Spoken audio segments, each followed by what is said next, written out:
When Nero became emperor in 54 AD, Rome was at the zenith of its power. The imperial legions had carved out an empire which stretched from the banks of the Rhine to the deserts of the Sahara. Over 60 million people, a fifth of the world's population, were born, lived, and died under the Roman eagle. But Nero's tyrannical 14-year reign would bring an end to Rome's golden age. He was a perverse, cross-dressing exhibitionist who had an incestuous relationship with his mother and married his stepsister. He murdered members of his own family in fits of jealous rage. His cruelty, violence, and grotesque appetite for self-indulgence brought the Roman Empire to the brink of financial and political ruin. And he viciously persecuted the Christians.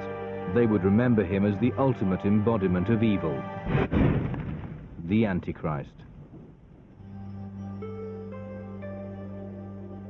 Nero was born on the 15th of December 37 AD in Antium. His father Gnaeus was from an old Roman aristocratic family. He was a cruel, hard-drinking man who once ran over a child in his chariot for pleasure. Gnaeus died when Nero was 3 years old. For the first 20 years of his life, Nero would be dominated by his mother, Agrippina. She was a sister of the Emperor Caligula. She was ambitious, amoral, and a born survivor. Nero's mother was a very strong-minded woman. The Roman sources like to say that she behaved like a man, by which they mean that she understood politics and tried to wield political power. She was absolutely determined that her son was going to become emperor, and she didn't care how many people she had to walk over in order to achieve it. When the Emperor Claudius was widowed, Agrippina embarked on a campaign of seduction. Within a short time, she had married him and began to work relentlessly on the advancement of her son. When Nero was 13, she persuaded Claudius to adopt him, and when he was 16, she engineered his marriage to the emperor's daughter Octavia, Nero's stepsister. While Nero's fortunes rose, the position of Claudius's natural son Britannicus was becoming increasingly difficult. Nero was 4 years older, which meant he took official precedence over his stepbrother. As Nero took on more and more duties, Britannicus was sidelined. In 54 AD, Agrippina decided the time was right to make a bid to put Nero into power. According to the Roman historian Tacitus, only one obstacle remained: the aging Emperor Claudius. Agrippina had long decided on murder. Now she saw her opportunity. Her agents were ready. The poison was administered by the eunuch Helotus. It was sprinkled on a particularly succulent mushroom. Claudius's weakness for cooked mushrooms brought about his death on the 11th of October 54 AD. The next day, the Praetorian Guard declared Nero emperor. At the age of 17, he had become ruler of the biggest empire the world had ever seen. But while the Romans celebrated their new boy emperor in the streets, Nero was already showing a disturbing tendency towards violence.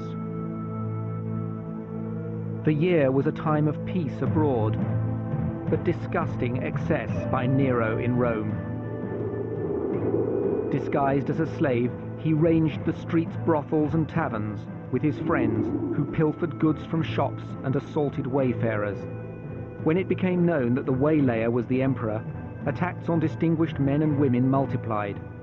For since disorderliness was tolerated, pseudo-Neros mobilized gangs and behaved similarly, with impunity. Rome by night came to resemble a conquered city. Nero's growing appetite for violence would soon find a target closer to home. Nero was insecure because he knew that Britannicus was actually the natural son of the previous emperor, and that he had been adopted, and some people thought that Claudius had been manipulated into adopting him.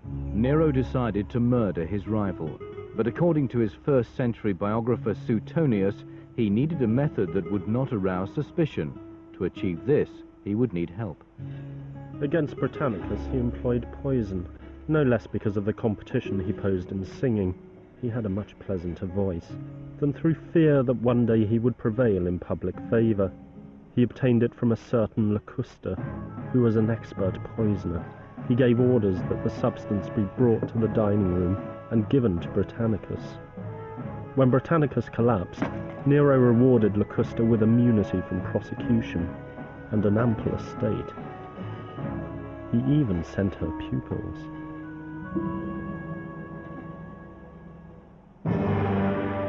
With Britannicus out of the way, Nero and his mother reigned with impunity.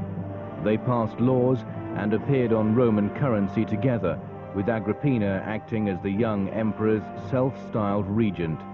She was determined to maintain absolute control of her son, and according to Tacitus, she was prepared to go to any lengths to do it. According to one author, Cluvius Rufus, Agrippina's passion to retain power carried her so far that at midday, the time when food and drink were beginning to raise Nero's temperature, she several times appeared before her inebriated son, all decked out and ready for incest. Their companions observed sensual kisses and evilly suggestive caresses. His mother had been the architect of his rise, and she wanted him to remember it all the time. And initially, of course, he was prepared to be grateful, but he got tired of it and decided that the only cure was to get rid of her. As Nero's thoughts turned from devotion to murder, he hatched a bizarre plan. He ordered the construction of a booby-trapped boat designed to fall apart when under sail. When the boat was completed, he invited Agrippina to join him at the resort town of Baiae for a festival. After a pleasant evening together, Nero kissed his mother farewell and left by land, while Agrippina left by sea. Midway across the bay, concealed lead weights crashed through the boat's roof and it began to sink. But the injured Agrippina managed to swim to safety. When Nero heard his mother had survived, he was terrified of what she might do and immediately dispatched assassins to her villa. The murderers closed round Agrippina. First, the captain hit her on the head with a truncheon. Then, as the lieutenant was drawing his sword, she cried out, "Strike here," pointing to her womb.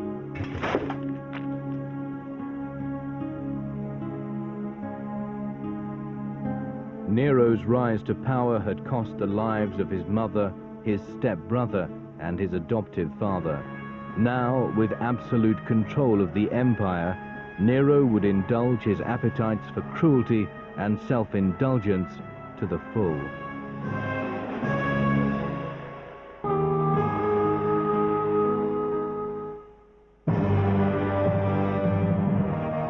The role of the Roman emperors was to protect Roman citizens and secure the empire's borders by force. Nero had little interest in the affairs of state. He preferred to indulge himself in lavish banquets where he would perform his own compositions to his friends. As the empire began to go into decline, Nero's response was to perform before his people on stage. In his performances, Nero liked to play the parts of both men and women. The aristocrats of the empire were outraged. It was as if the revered traditions of the emperors were being dragged in the mud before their very eyes. When he was singing, it was not permitted to leave the theatre even for the most pressing of reasons. Thus it is alleged that women gave birth during his shows, and many who were tired of listening and applauding when the entrance gates were closed either jumped furtively off the wall or else pretended to be dead and were carried out for burial. Nero's thin, husky voice would be heard on the stages of Naples, Greece, and Rome, but whatever the audience felt about his performances, his compositions were always met with applause. He had some young men who were called equites, and these followed him around and applauded him. And then one day he was told that in Alexandria there was a tradition of actually training people to clap And he thought it was a wonderful idea, so he had his clack trained to do this. But apparently he was so pleased with the effect that he couldn't pass it up. While Nero's performances exposed him to public ridicule, his private behavior was becoming increasingly salacious. He prostituted his own body to such a degree that when virtually every part of his body had been employed in filthy lusts, he devised a new and unprecedented practice as a kind of game, in which, disguised in the pelt of a wild animal, he would rush out of a den and attack the private parts of men and women who had been attached to stakes. It was becoming clear that Nero's appetite for self-indulgence was out of control. The emperor was turning into a monster.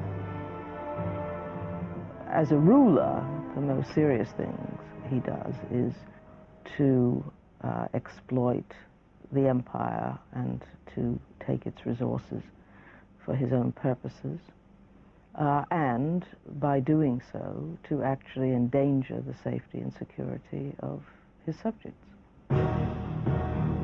In 60 AD, on the edge of the empire, in a place called Britain, Roman tax collectors brutally robbed the queen of a local tribe. She was flogged, and her daughters were raped. It was a big mistake. Queen Boadicea incited her people, the Iceni, to revolt. In a lightning campaign across southern Britain, they destroyed Colchester, London, and St. Albans, killing the Roman inhabitants. In Rome, Nero panicked and made plans to evacuate the island forever.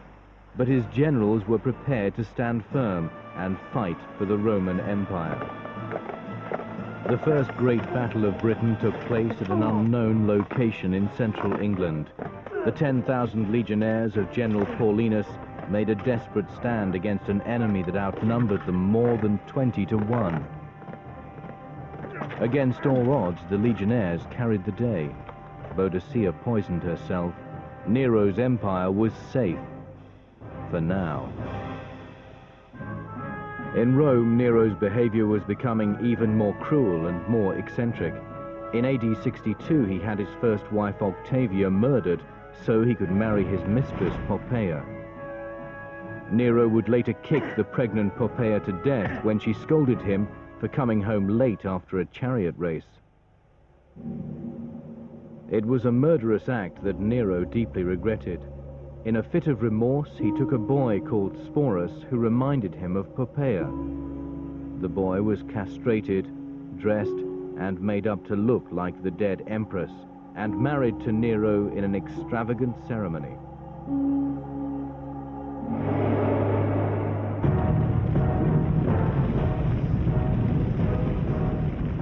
In AD 64, a great fire ravaged the center of Rome for 6 days. It was the biggest urban fire the ancient world had seen, and would not be equaled in its destruction until the fires of Dresden in the Second World War. Nero was away from Rome at the time. It's unlikely that he fiddled while his city burned, but many believed the emperor had started the fire. Nobody dared fight the flames. Attempts to do so were prevented by menacing gangs. Torches too were openly thrown in, by men crying that they acted on orders.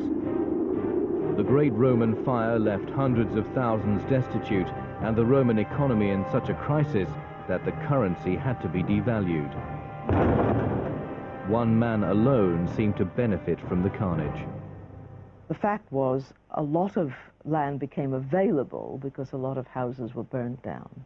And the emperor took advantage of this in order to build this palace. And he started building it in various quarters of the city simultaneously. So the impression that he was taking over the city and also the sufferings of the individuals who lost their property created a very bad impression. Nero cleared an area the size of London's Hyde Park in the center of Rome. Here he built a new, sprawling palace complex called the Golden House, after the plates of gold which were said to cover its ceilings and walls. It contained an enormous lake and expansive grounds, which were populated with all manner of exotic animals. The banqueting halls had coffered ceilings fitted with panels of ivory, which would revolve, scattering flowers and pipes, which would spray perfume on those beneath. The principal banqueting chamber had a dome, which revolved continuously both day and night, like the world itself. When the house was brought to completion in this style, and he dedicated it, he said nothing more to indicate his approval than to declare he had at last begun to live like a human being. It is, as it were, Nero's great statement in the city of Rome, and remember that in front of it, at its gate, is this enormous, colossal statue of the sun, but with the features of the emperor. The purpose of the Golden Palace? To laud and praise the name of the great man. It becomes yet one further reason to condemn him after his fall. In Rome, the word on the streets was that Nero had ordered the fire so he could build his enormous palace. It was a rumor that would not go away. To regain the trust of his people, the emperor needed a scapegoat. He hit on the idea that anybody would believe anything of the Christians, and also that there was a marvelous way of getting them to confess, because everybody knew that if you were a Christian, you wouldn't deny your Christianity. So if you announced that the Christians started the fire, anyone who confessed to their Christianity was assumed to have confessed to arson. It's clear that Nero treated the Christians with particular cruelty and barbarity. Tacitus tells us that he had them rounded up, he had them dressed in animal skins and attacked by dogs, he had some crucified, and he also had many burned. In the evening, he lined up his garden with Christians as human torches. Nero's attack on the Christians would be the first persecution of Christianity under the Roman Empire. It's believed both the disciple Peter and the apostle Paul were tortured and killed during Nero's reign. In the Bible's book of Revelations, John describes the end of the world and warns of a beast with two horns. Was it Nero that he had in mind? Here is wisdom. Let him that hath understanding count the number of the beast, for it is the number of a man, and his number is 666. In languages such as Greek and Hebrew, there was no separate set of numbers. Numbers were represented by the letters of the alphabet. When the name Nero Caesar is transliterated from the Greek, Neron Kaiser, into the Hebrew, that is to say, when the Greek characters of the name are replaced by Hebrew characters, then the numerical value of the name in Hebrew comes to 666. So as far as the church is concerned, there's no goodness in Nero. He is an antichrist figure. He is an embodiment of evil. In a bid to remove any potential rivals, Nero had systematically murdered every member of his family. When finally a major plot was hatched against him in 65 AD, it was masterminded by his friend, the senator Piso. The conspirators included senators, officers of the imperial guard, and even Nero's tutor and mentor, Seneca.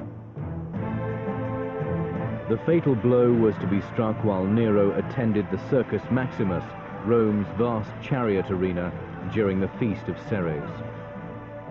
But the conspiracy was betrayed by a slave. One after the other, the conspirators were rounded up and put to death by Nero's execution squads. Piso was lucky. He was allowed to commit suicide by cutting his wrists. After his narrow escape, Nero began to see enemies everywhere. Each year he murdered more and more senators, aristocrats, and army officers. The final death toll would never be known.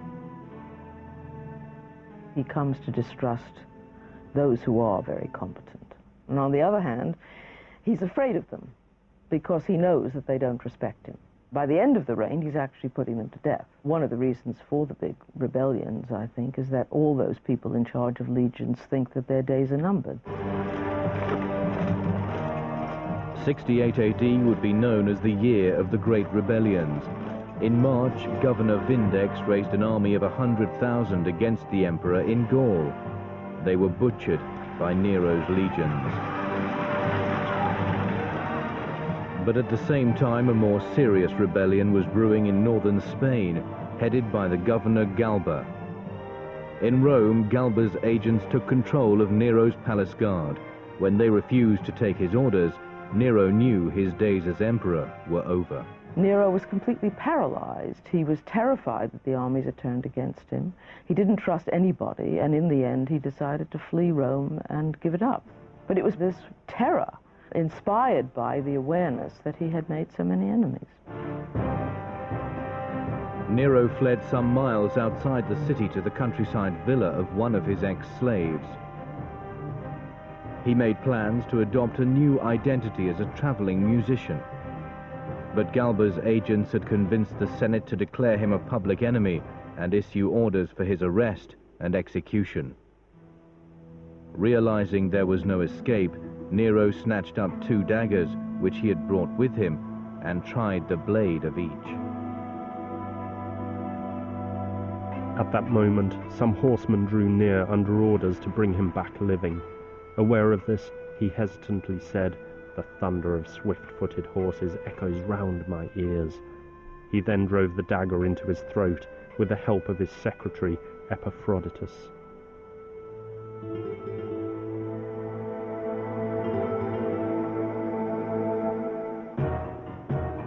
Nero was dead, but for the Roman people the nightmare would continue. In the year following his death, the empire would be ravaged by civil war. It would be called the Year of the 4 Emperors. First, Galba, murdered after 7 months in office. Then the Emperor Otto, driven to commit suicide 3 months later. Followed by Vitellius, whose short reign would end when he was tortured to death by the new Emperor Vespasian. Later emperors would try to eradicate the memory of Nero. They carved their own faces onto Nero's old statues and tore down his golden house, building baths over the ruins. But the legend of Nero would not die. For years after his death, there were wild rumors that Nero had somehow survived. The provinces were alive with sightings of men claiming to be the Roman emperor who played the lyre. An enormous arena was built obliterating the great lake that once reflected Nero's palace. The arena was called the Amphitheater of Titus. But everyone calls it the Colosseum because once a colossal statue of Nero stood there, and no one could forget the sun god emperor Nero.